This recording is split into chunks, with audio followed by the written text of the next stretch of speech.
गणेश भक्तों का स्वागत कर रहे हैं, उनसे क्या कहना चाहेंगे?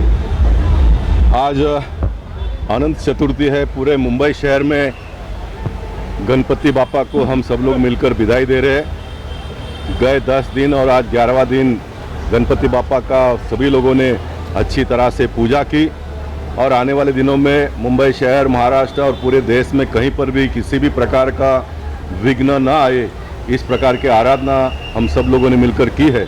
और ख़ास कर बोरीवली में ये जो महाकाल ग्रुप है, मुकेश भंडारी और उनके सभी साथी जो पदाधिकारी है, गत अनेक वर्षों से बहुत अच्छा काम गणेश विसर्जन के माध्यम से करते रहते हैं।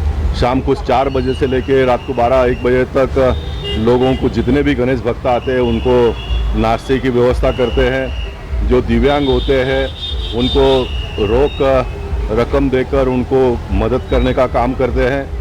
और फिर सिर्फ अनंत चतुर्थी के दिन ही नहीं तो पूरे साल भर में भिन्न भिन्न प्रकार से लोगों को हमेशा कैसे मदद हो, इसलिए ये प्रयास करते रहते हैं। इसलिए मैं उनका अभिनंदन करता हूँ और मैं चाहूँगा कि आने वाले दिनों में महाकाल ग्रुप जैसे अनेक ग्रुप के लोग सामने आकर लोगों को मदद करने का प्रयास करें। बोरीवली हो, उत्तर मुंबई हो, मुंबई शहर, ये इस चीज़ के लिए जाना जाता है, माना जाता है। बहुत सारे सेवाभावी संस्था के लोग अपने अपने ढंग से लोगों को मदद करते रहते हैं और इसलिए ये वातावरण, ये मुंबई शहर में इस प्रकार का निर्माण हुआ है। मैं गणपति बापा के चरणों में प्रार्थना करता हूँ कि सभी विघ्नों को अपने साथ वो लेके जाए और लोगों के लिए ढेर सारी खुशियाँ वो हमेशा देते रहे। यही गणपति बापा के चरणों में मैं प्रार्थना करता हूँ। गणेश उत्सव की शुरुआत के पहले दिन आपने लोगों को बेघर होने से जो आपने एक प्रण लिया था और आज अंतिम दिन है और कल रात में जो एक कमेटी बनी है इस चीज़ की, इसके आप कैसे देखते हैं और क्या लगता है बापा ने किस तरह से इस पर आपको कामयाबी दी है? मैं फिर एक बार कहूँगा और विशेष करके मुंबई भारतीय जनता पार्टी के नवनिर्वाचित अध्यक्ष आमदार अमित साटम जी का मैं धन्यवाद अदा करना चाहूँगा। वेलिंगटन सोसाइटी के ऊपर जो आफत आई और उसमें से जो हमने सीखा, ये इस प्रकार के आफत और संकट अन्य सोसाइटी के लोगों को ना आए, क्योंकि मुंबई शहर में बहुत सारे बिल्डिंग ऐसे हैं जिनको ऑक्यूपेशन सर्टिफिकेट नहीं है। वेलिंगटन सोसाइटी का मामला कोर्ट में गया और कोर्ट ने एक न्यायाधीश ने ये आदेश दिया कि सभी जो कॉम्प्लाइंस हो पूरा करो। और जब सोसाइटी के लोगों ने कॉम्प्लाइंस पूरा किया तो जज की बदली हो गई, दूसरे बेंच पर वो चले गए और जो दूसरे जज आए उन्होंने कहा कि आपको घर खाली करना पड़ेगा और लोग इस आदेश के विरोध में सुप्रीम कोर्ट में गए। सुप्रीम कोर्ट ने भी कहा कि जो हाई कोर्ट ने निर्णय किया वो सही है, अगर आपको समय चाहिए तो फिर आप वापस वही बेंच पे के पास जाइए हाई कोर्ट में। लोग वापस हाई कोर्ट में उसी बेंच के पास गए तो उन्होंने 3 हफ्ते का समय दिया और योगायोग वो 3 हफ्ता 27 तारीख को जब गणपति बापा का आगमन होने वाला था उसी दिन पूरा हो रहा था। तो मेरे जैसे कार्यकर्ता के मन में ये आया कि लोकमान्य तिलक जी ने इस मुंबई शहर में सार्वजनिक गणेश उत्सव का स्थापना करते हुए देश को आज़ादी प्राप्त करने के लिए लोगों को एक साथ में लाया। उसी मुंबई शहर में गणपति बापा का आगमन के दिन लोगों को घर खाली करना पड़े, ये बहुत दुखदायी था।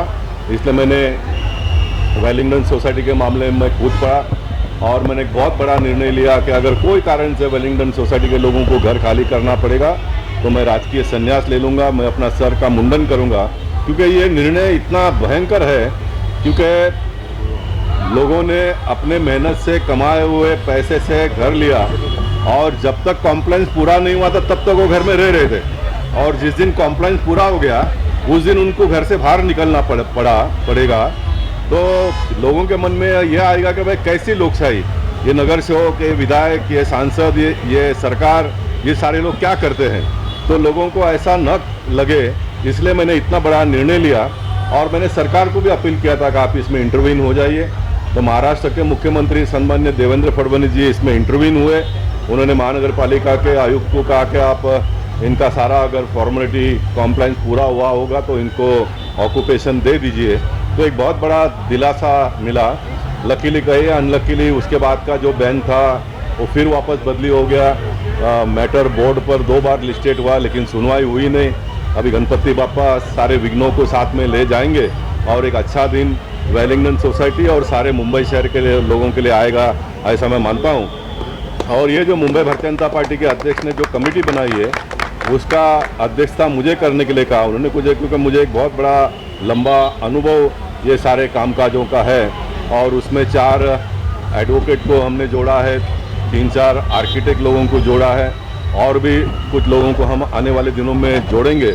और मैंने महाराष्ट्र सरकार से इस बात की अपील की है कि आप एक एमिनिस्टी स्कीम लाइए मुंबई शहर के लिए।